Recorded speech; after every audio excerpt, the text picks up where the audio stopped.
Welcome to the Turing School interviews, a series of virtual meetings with experts and market players on the regulation of markets and the regulation of local services, in particular in this period of extraordinary time in which we have seen regulation thrown into unmapped territories, really, and tragically sometimes.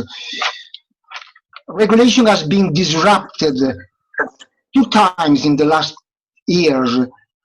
First, with the advent of digital markets that 20 years ago were practically unknown, and secondly, and sadly, with the pandemic that has completely threatened the markets and service and the everyday life.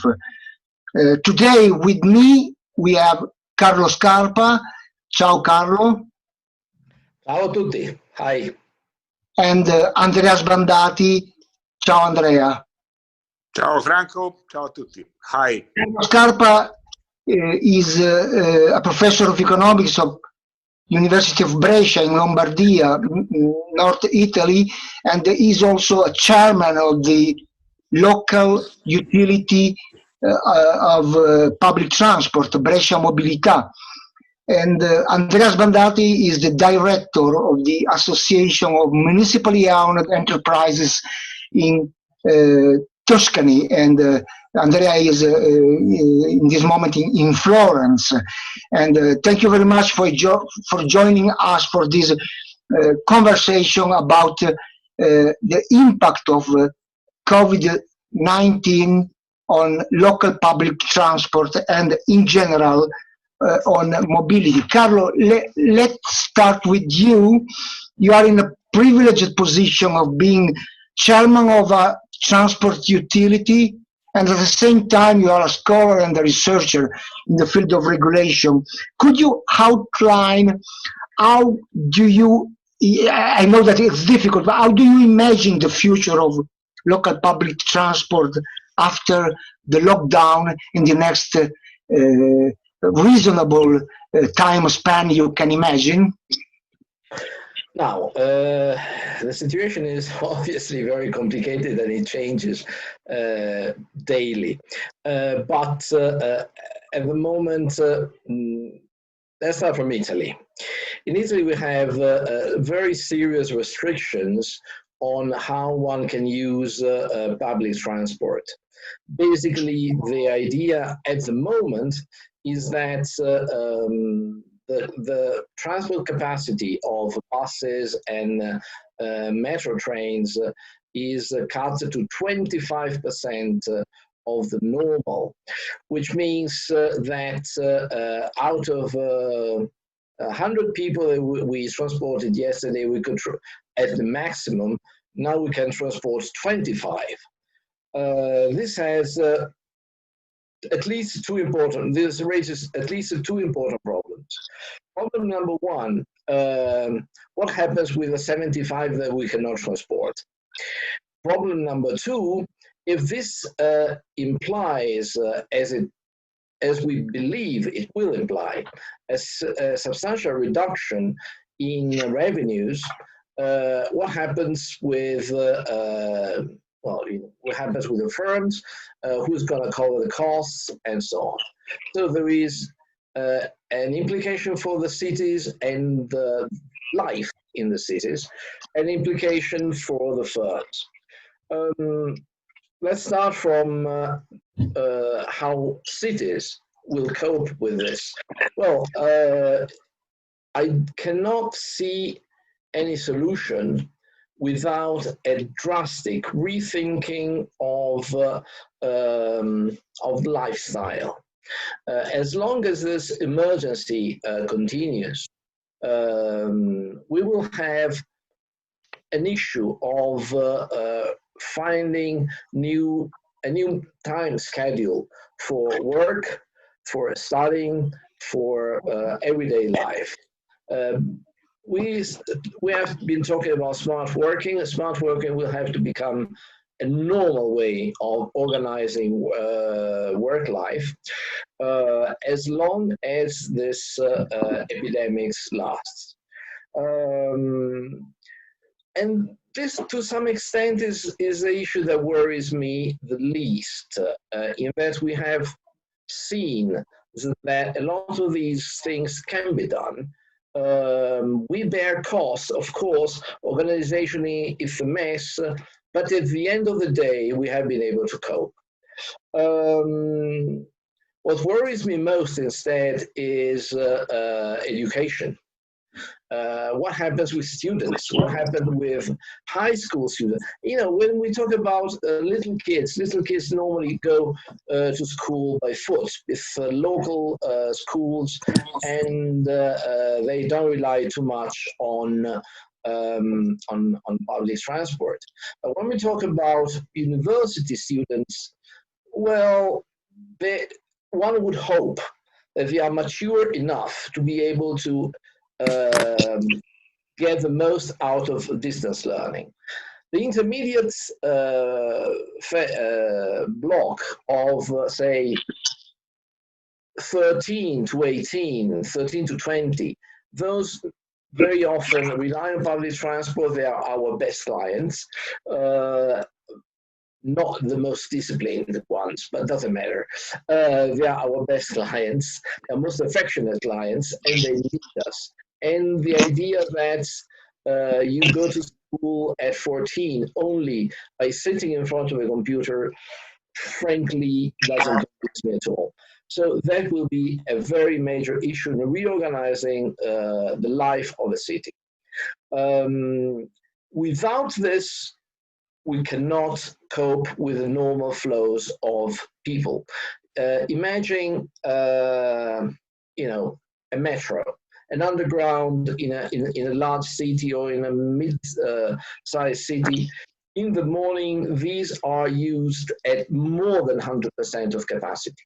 We had to go down to 25%. Okay, take away all the workers that do smart working, fine. But the students alone are sufficient to put the current system in crisis. So we will have to rethink drastically this aspect. We will have to rely on different means of transport. Basically, local public transport will have to rely on a lot on things like bikes sharing. There are no alternatives. They will have to become more important, and we'll have to find a way to boost this kind of this means of transport, which guarantees you some distance, guarantees you a lot of things that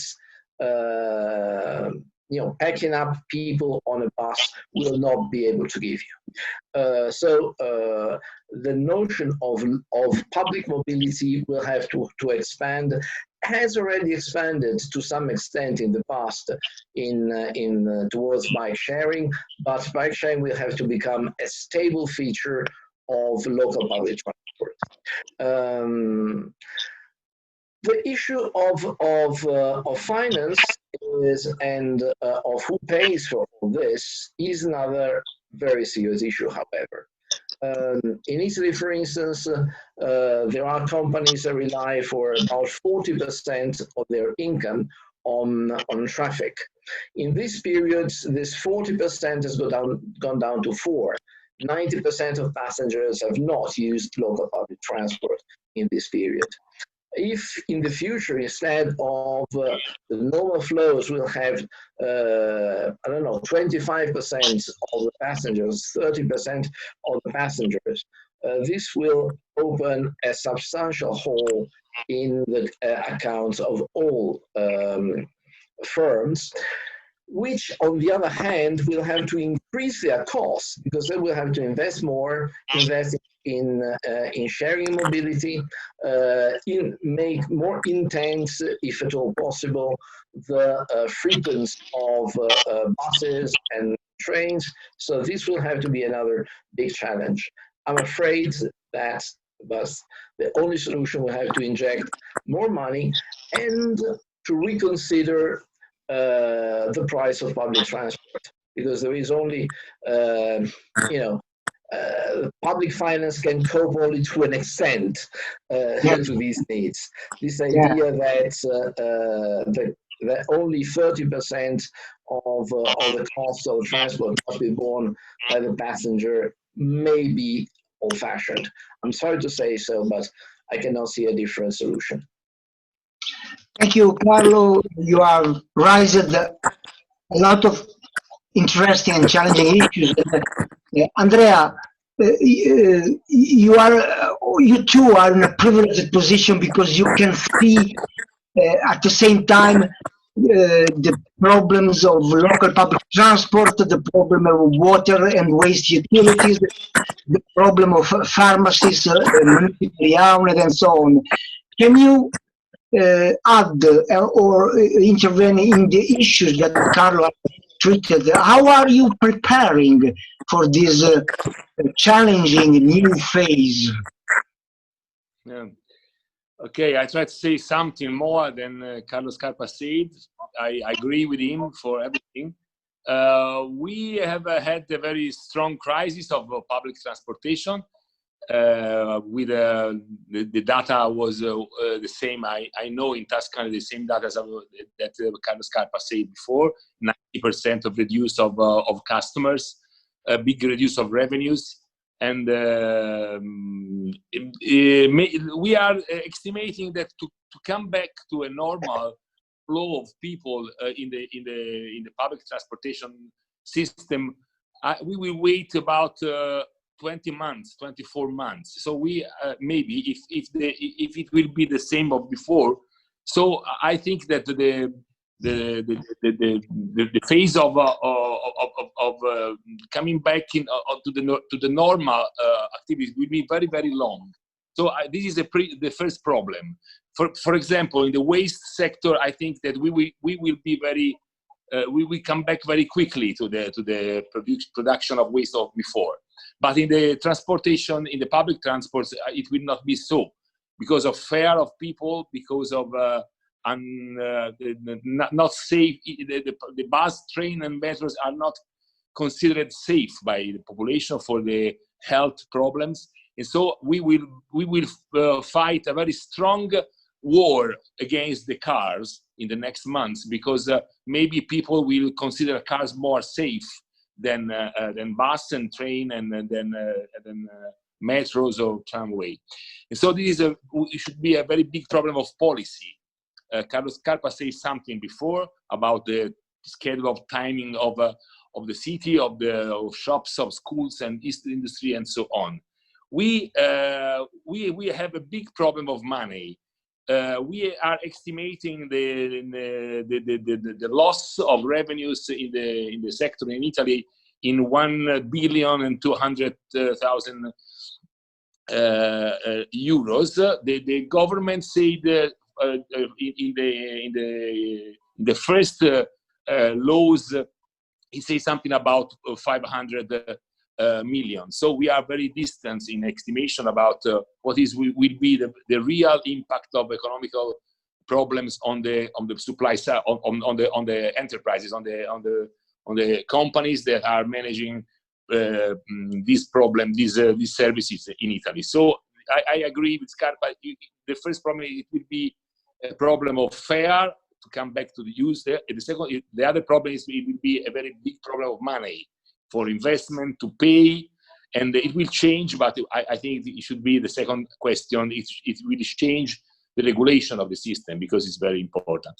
We in Tuscany have a double problem, because at the same time we have to face the COVID-19 problems in these months, 2 months, but at the same time in these months we have the switch of providing of the service, because as you know, Franco, and as surely Scarpa knows, we have had in the last years a tender for the service in Tuscany, for all the Tuscany, one tender, and after a very long time of the discussion, legal discussion and legal controversies, the final decision is that the newcomer the French company RTP has won the tender, and so we will have a new provider in these weeks. So and the incumbent must go away, and so we have to match together the problem of the reduction of demand and the reduction of revenues that is typical of this period with the new entrance of the new operator. The switch time is on 1st of July, so it's very near. And we will have a very big problem to make this switch in this period in which the demand is very, very uncertain. And so the same French company is very stressed for this because they don't know which market they will face in the next years, in the next months, in the next weeks. And so I think it should not be very, very easy to have a new contract through regional administration and the newcomer and the new company RTP from France. So I don't know what will be happen, what will happen, because many municipalities ask for to postpone the switch for a year, because now it's impossible to make the change during this period of the very, very variable. Yeah. Thank you, Andrea. I suppose that we have still 10 minutes or something like that. No, I ask Monica that is connected. No, I can't read. Monica, if you can say us 5 minutes. 5 minutes for a rapidly touching a very hot question. The same question to Carlo and Andrea. Is regulation ready to cope with this new situation with is traditional instruments, or we need an overhaul of regulation in local public transport? Very rapid answer, and then I will propose you a second interview in the next weeks. Carlo.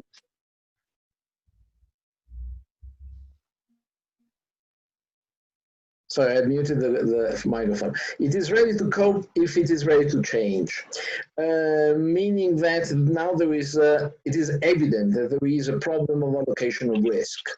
In most situations, the traffic risk has been given to the local public transport company with the idea that if you provide good quality service, then passengers will come, and so it is right that you bear the traffic risk. In this situation, it is clear the traffic risk is huge, and it can be due to force majeure, i.e. the lockdown and need to reduce traffic within the city and so on. Is private companies bear this risk or not? Probably not, because it is something that does not depend on their goodwill, their ability to run the service properly, and so on. And therefore, I'm afraid that some kind of insurance of the revenues will have to be provided. So probably the new paradigm will have to shift towards a situation which the whole cost is guaranteed by the public sector, especially if you have private companies running the service.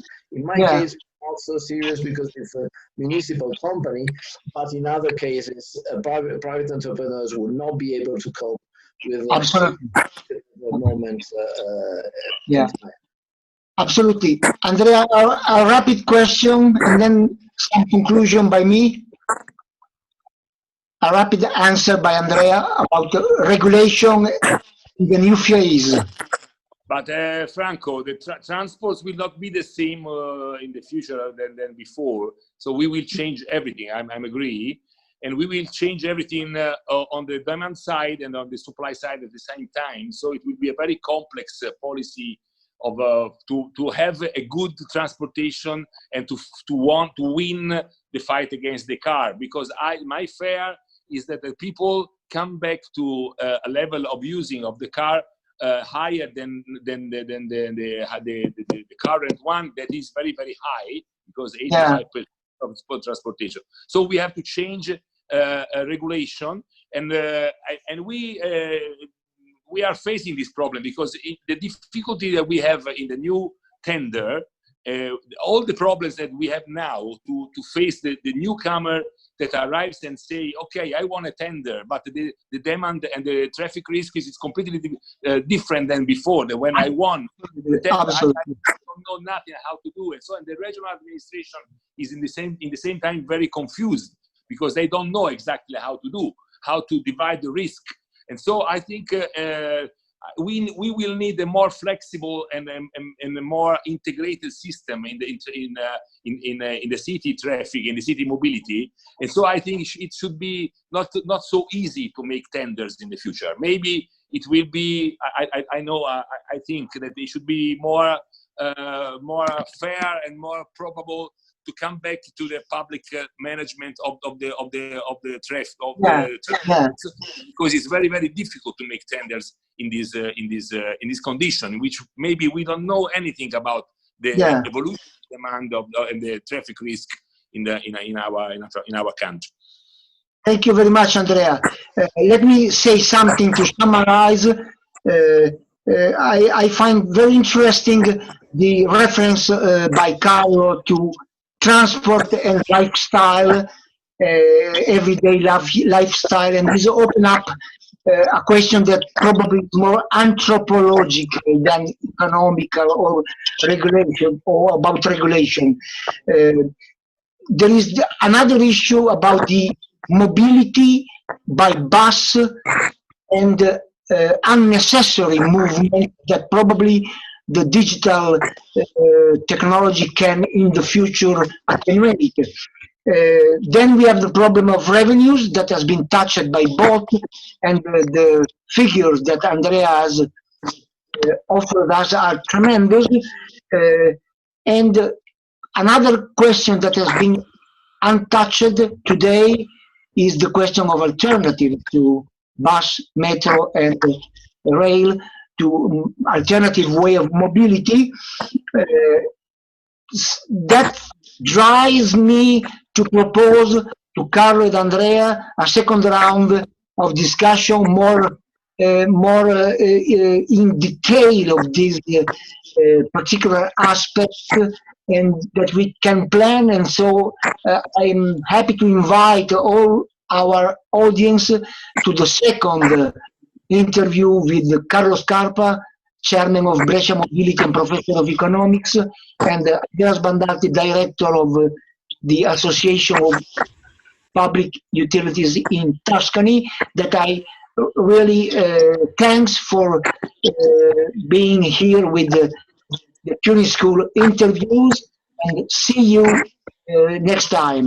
Thank you very much.